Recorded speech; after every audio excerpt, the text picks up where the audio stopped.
আজ আমরা একটি গল্প শুনব। ঠিক গল্প নয়, এটি একটু অন্যরকম। প্রেমে ভগবানকে বাঁধা যায়, সেই কথাই আজ আমরা শুনব। ভক্ত আর ভগবান। ভক্তের আকুলতায় ভগবান ছুটে আসেন, আবার অনেক সময় ভগবানই ভক্তকে ছাড়া থাকতে পারেন না। ভক্তের কাছেই তিনি বাঁধা থাকেন। ভক্ত তাকে ছাড়া থাকতে পারুন বা না পারুন, তিনি কিন্তু ভক্তকে ছাড়া থাকতে পারেন না। এ কথাই আজ শুনব। কৃষ্ণ মথুরাতে, শ্রী রাধা অত্যন্ত বিরহে ব্যাকুল হয়েছেন, তার ভাব হয়েছে। সেই ভাবাবস্থায় সখীরা কত কী করছেন। কেউ তার পায়ে চন্দন লেপে দিচ্ছেন, কেউ হাওয়া দিচ্ছেন, কেউ তার পদসেবা করছেন, কিন্তু শ্রী রাধা জ্বরের মতো পড়ে আছেন।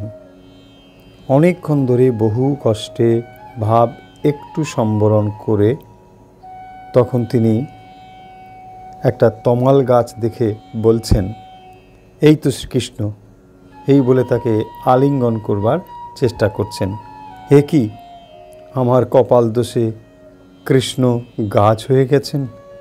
আমার কঠিন হৃদয়ের স্পর্শ লেগে তিনি কঠিন হয়ে গেলেন। তখনও শ্রী রাধা ভাবস্থ হয়ে আছেন। তিনি বৃন্দেকে বললেন, সখী, আমার এখন শেষ সময় উপস্থিত, আমি আর বাঁচব না। আমার অন্তিম কালের এই মিনতি তোমরা শোনো। শ্যামকুণ্ডের মাটি দিয়ে আমার বুকে শ্যাম নাম লিখে দিও। ওই নামই আমার মন্ত্র, ওই নামই আমার তন্ত্র, আমার সাধনা। ওই নাম বই অন্য কিছু আমি আর জানি না। আমি মরে গেলে এ দেহ আগুনে দিও না, কারণ এ দেহে কৃষ্ণ বিলাস করেছেন।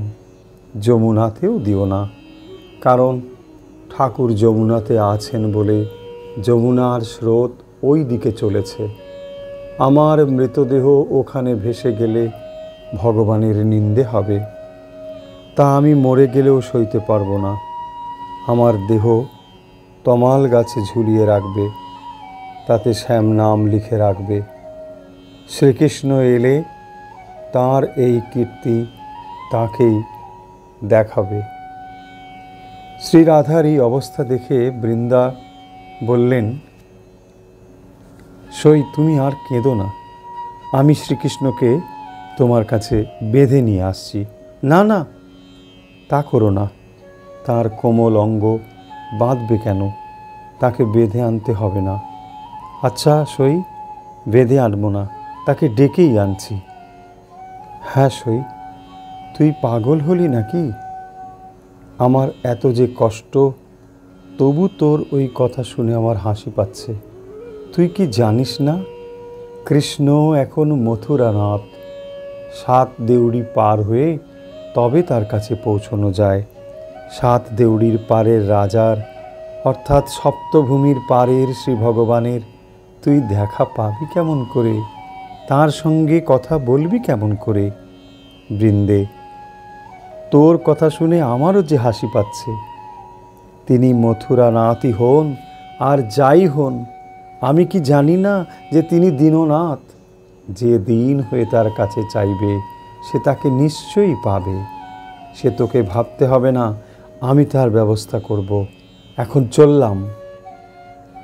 এই বলে বৃন্দে যমুনা পার হয়ে মথুরাতে গেলেন। সেখানে গিয়ে একজন মথুরার লোককে জিজ্ঞাসা করলেন, কৃষ্ণকে কোথায় পাব? আমাকে রাস্তাটা বলে দাও তো। পথিক বলল, কৃষ্ণ? কৃষ্ণ কাকে বলছো? তুমি কি মথুরাপতি শ্রীকৃষ্ণের কথা বলছো? তাকে তোমার এত অবজ্ঞা? রাজাকে সমীহ করে কথা বলতে হয় জানো না? তুমি বুঝি এ রাজ্যের লোক নও? বাস্তবিক প্রেমের রাজ্য আর যুক্তিবিচারের রাজ্য যে আলাদা। বৃন্দে বললেন, ও তাই নাকি? আমরা তো তাকে কখনো মথুরাপতি বলে ভাবতে শিখিনি। তাকে একান্ত আপনার বলেই চিরকাল ভেবে এসেছি। বৃন্দে যেতে যেতে আবার দেখছেন যে যোগী ঋষিরা সব ধ্যান করছেন। তিনি জিজ্ঞাসা করলেন, তোমরা ধ্যান করছো কেন গো? তারা উত্তর দিলেন, ধ্যান করে তারা শ্রীকৃষ্ণকে ডাকছেন। ধ্যান করলে তবে শ্রীকৃষ্ণের দর্শন পাওয়া যায়। এই কথা শুনে বৃন্দে তো অবাক, ভাবছেন এরা বলে কি? কৃষ্ণকে ধ্যান না করলে তার দেখা পাওয়া যাবে না? আমরা কত খেলা করেছি কৃষ্ণের সঙ্গে, কত কি করেছি, আর এরা ধ্যান করছে। বৃন্দে এরপর রাজপ্রাসাদে গেলেন। দারোয়ানরা কিছুতেই ঢুকতে দেয় না। মন্দিরের দেবতা আমাদের চান, মন্দিরের পাণ্ডারা আমাদের বাধা দেয়। এদিকে মথুরাপুরীর রাজবাড়ির উদ্যানে তখন শ্রীকৃষ্ণ ভ্রমণ করছিলেন। ভ্রমণ উদ্যানে কত নয়ন মনোহর জিনিস রয়েছে। কৃষ্ণের মনে হচ্ছে বৃন্দাবন ছেড়ে কতদিন চলে এসেছি। যখন বৃন্দাবনে ছিলাম তখন এত ঐশ্বর্য, এত জিনিস ছিল না, তবু তাই কত ভালো লাগতো। এত গোধন ছিল না, কিন্তু রাখালি করে যা আনন্দ পেয়েছি তা এখানে পাই না। এত সুস্বাদু খাবার, কিন্তু মা যশোদার হাতে ননি খেতে যত ভালো লাগতো তার তুলনা হয় না। এখানে এত ঐশ্বর্য রয়েছে, কিন্তু গোপীদের ভালোবাসা তো ভুলতে পারি না। বাঁশি বাজিয়ে যে একটু সাধব, দেখব শ্রীমতী সেরকম ছুটে আসে কি না তারও তো উপায় নেই। বাঁশিটাও কেড়ে রেখে দিয়েছে। শ্রীকৃষ্ণ বাগানে বেড়াতে বেড়াতে এসব ভাবছেন। এমন সময় বৃন্দে রাজদ্বারে দাঁড়িয়ে জয় রাধে বলে ডাকলেন। শ্রীকৃষ্ণের কানে সেই ধ্বনি পৌঁছতেই তিনি চঞ্চল হয়ে উঠলেন। তিনি আর থাকতে পারলেন না, সঙ্গে সঙ্গে ছুটে এসে দেখেন বৃন্দে। বৃন্দে বললেন, রাধা তোমার জন্যে কাতর হয়েছেন, তুমি তার কাছে চলো। শ্রীকৃষ্ণ বললেন, রাধা? রাধাকে যেন চিনতেই পারছেন না। তখন বৃন্দে বললেন, দেখো, রাধার দুঃখ তোমার বুকে বাজে না, কিন্তু আজ ব্রজভূমি তার দুঃখে ম্রিয়মান। সব মলিন, কোকিল আর গায় না, ময়ূর আর নাচে না, সবই নির্জীব। যেমন যমুনা প্রবল হয়েছেন, ব্রজের নরনারীর অশ্রু জলে যমুনার জল বেড়েছে। তাঁর জলে বড় উচ্ছ্বাস, এ কুল ও কুল দুকুল ভেসে যাচ্ছে। এ কুলে শ্রীকৃষ্ণ আছেন বলে আছড়ে পড়ছেন, ও কুলে রাধা বেঁচে আছে কিনা তাই দেখার জন্য ছুটে যাচ্ছেন। শ্রীকৃষ্ণ বললেন, তা তো বুঝলাম, এখন তুমি কি চাও তাই বলো। বৃন্দে তখন মজা করে বললেন, আমার একটা পাখি উড়ে এখানে এসেছে, সেই পাখিটা নিতে এসেছি।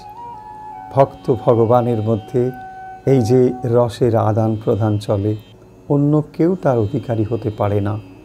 কৃষ্ণ বললেন, পাখি তো অনেক আছে, তোমার পাখির নাম কি?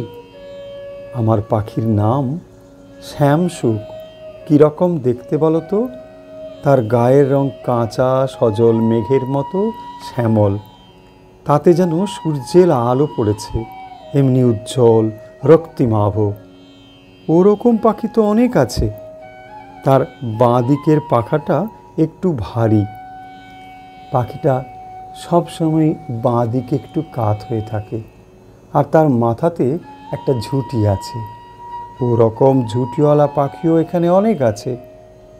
আর কোনো লক্ষণ আছে? তার ঝুঁটিতে রাধা নাম লেখা আছে। এত তো বর্ণনা দিলাম, কিন্তু সে পাখি তুমি দিতে পারবে বলে তো মনে হচ্ছে না। তোমার রাজ্যে বিনা মেঘে বজ্রপাত হয়, ব্যায়াম সাপকে ধরতে চায়, সাধনা করে ঈশ্বরকে পেতে চায়। তোমার রাজত্বে সবই অবিচার, সুবিচার আশা করি কি করে বলো? কৃষ্ণ তখন আর থাকতে পারলেন না, বললেন, বৃন্দে, কতদিন তোমাদের ছেড়ে চলে এসেছি। বৃন্দে বললেন, তোমার কি মনে নেই তুমি চলে আসবার সময় দাসখত লিখে দিয়ে এসেছিলে? তুমি চলে আসবার পর নন্দ যশোদা কেঁদে কেঁদে অন্ধ হয়ে গিয়েছেন। গাভী আর তৃণ খায় না, ঊর্ধ্ব মুখে চেয়ে থাকে। শুনতে শুনতে কৃষ্ণ আর থাকতে পারছেন না, তাঁর চোখ জলে ভরে গিয়েছে। কৃষ্ণ তখন বললেন, কেন সখী, তোমাদের জন্য যে বাঁশি রেখে এসেছিলাম। বলতে বলতে কৃষ্ণের কণ্ঠরোধ হয়ে এলো। একটু থেমে কৃষ্ণ আবার বললেন, বৃন্দে, আমি দাসখত লিখে তো সঙ্গে করে আনিনি, সে তো তোমাদের ওখানেই রেখে এসেছি। তোমরা কি দেখতে পাও না আমি সেখানে তোমাদের সঙ্গে সঙ্গে রয়েছি? তোমরা কি আমার সান্নিধ্য পাও না? যে ঘাসের ওপর দিয়ে তোমরা হেঁটে যাও, সে ঘাস যে আমি। যে বাতাসে গাছের পাতা নড়ে, ফুল ঝরে পড়ে, সে যে আমারই পরশ। আমি তো ঘাস হয়ে তোমাদের পায়ের ছোঁয়া পাই, ডালপালা হয়ে নুয়ে পড়ে তোমাদের স্পর্শ করি, ফুল হয়ে তোমাদের গায়ে ঝরে পড়ি। সত্যি আমি যে তোমাদের কাছে বাঁধা হয়ে গিয়েছি। তোমরা আমাকে পাও কি না পাও তা বুঝি না, কিন্তু আমি যে তোমাদের ছাড়া থাকতে পারি না।